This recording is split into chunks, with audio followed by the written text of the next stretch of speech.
Alright, ladies and gentlemen, I'm here on the show to do the last video for tonight. Going to recap Oklahoma, Tennessee, and do NFL news. Busy day here, so I'm tired, but I'm going to get through this last video. So Oklahoma defeated Tennessee for, I guess, their third ranked win of the season, if you consider Tennessee good. I mean, they're solid, but they're not like that good. Their defense is complete trash. But hey, give credit to Oklahoma with their first ranked road win since 2019. Kind of crazy. I guess they get their third ranked win of the season, but now you gotta put some respect on Oklahoma. Brent Venables done a really good job with this team. You know, they started to kind of go downhill a little bit, and they get a huge road win at Neyland Stadium. I mean, it looks like Tennessee dominated the game versus Oklahoma, but the Sooners took advantage of an opportunity and made some big time field goals, some like 52, 55-yard field goals. You can never be sure if you turn the ball over.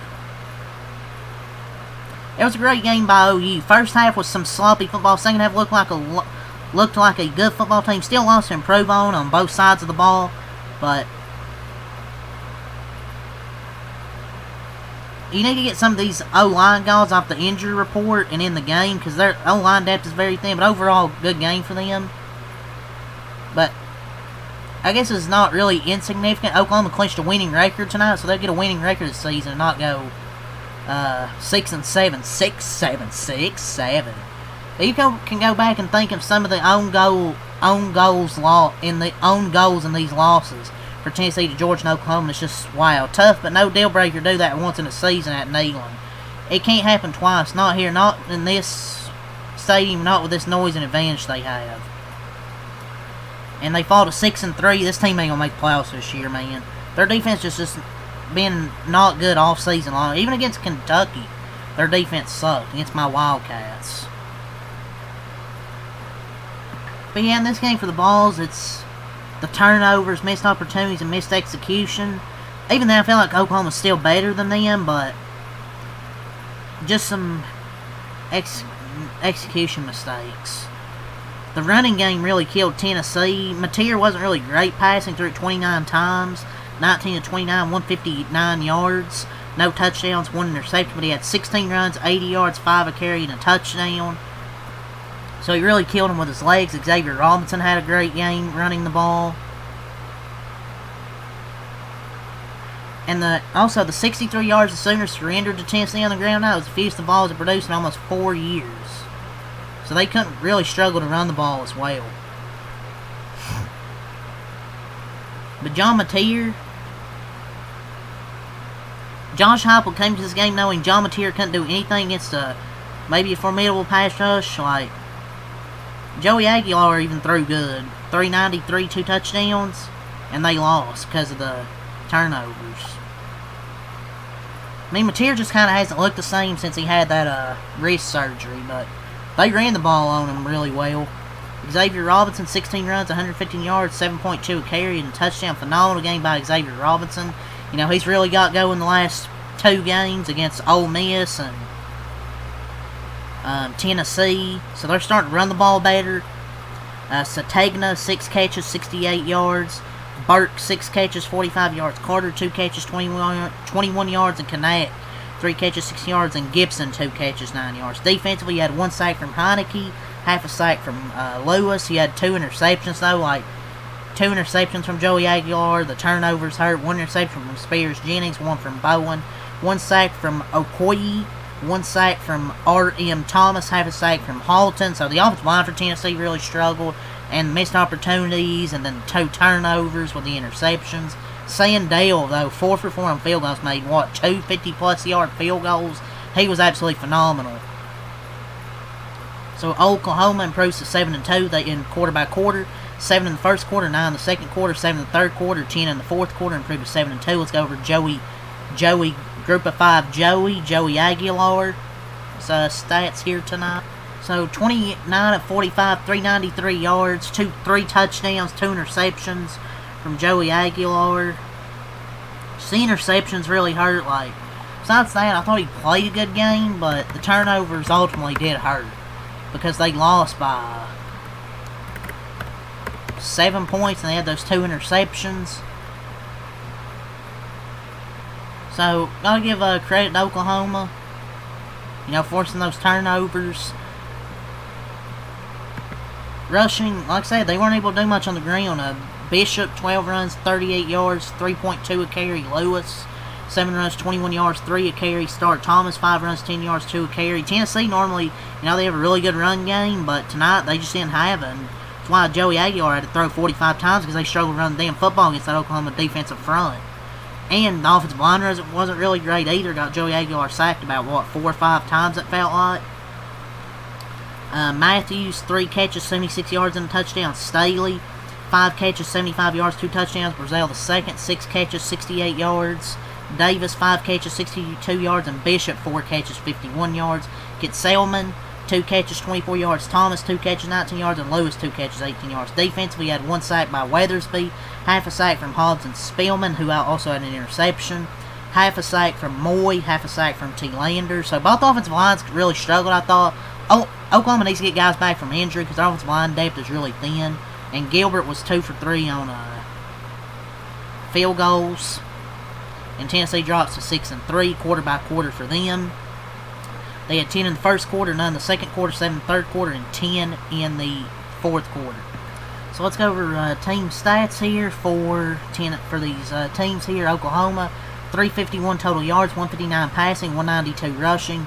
That was a big difference there, I thought. 5 yards play, 19 first downs, 4 for 10 on third down. 0 for 0 on fourth down, 64 total plays, 3 sacks, 3 punts. They got clean the penalties, though. 11 penalties for 104 yards, 1 fumble, 1 interception. So they had 2 turnovers, 30 missed time possession. Tennessee, 456 total, 393 passing, only 63 rushing. 5.7 yards per play, 28 first down, 7 for 13 on third down.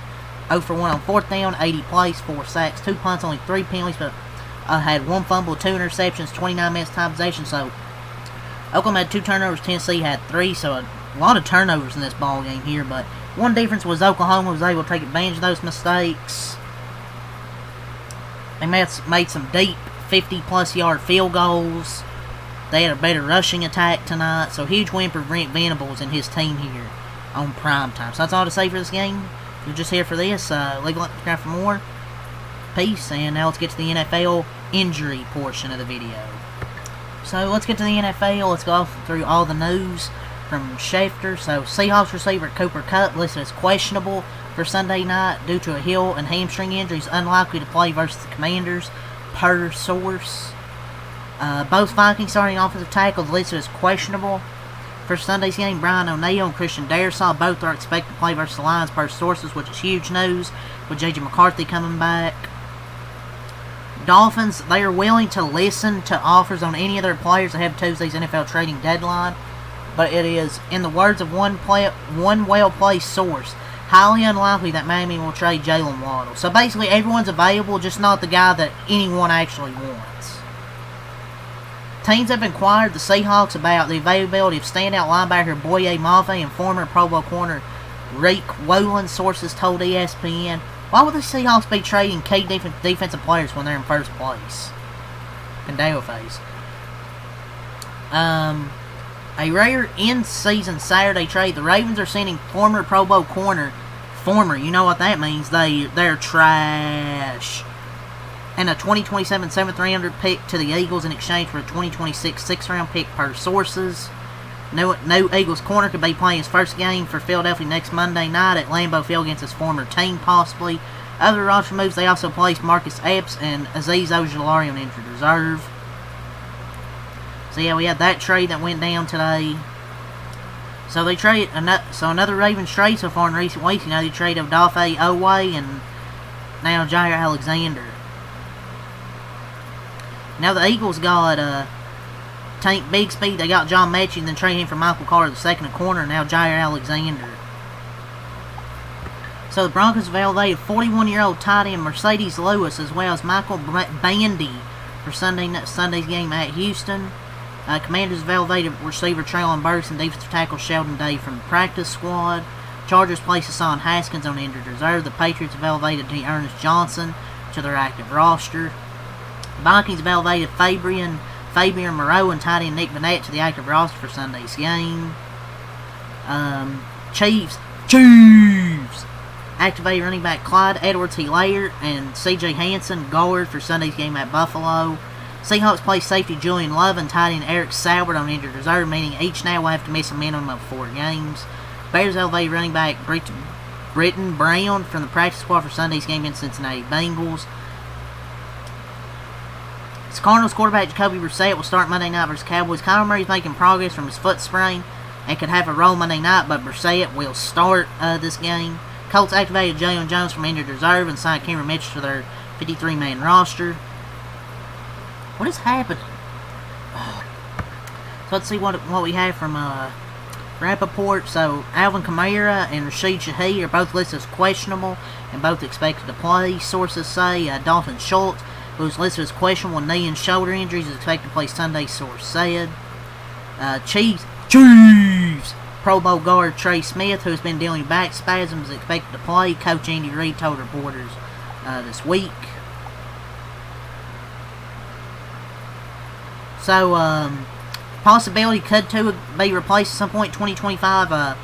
Ian Rappaport said it's possible.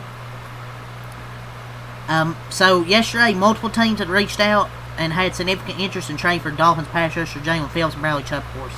Per sources, and the Eagles would like to trade for Dolphins edge rusher Jalen Phillips at the right price. Vic Fangio thinks highly of Phillips from their year together in Miami 2023. It would help fill the Eagles' need for another pass rush. I mean, obviously he isn't a superstar like Myles Garrett, but the right price, it could really help them.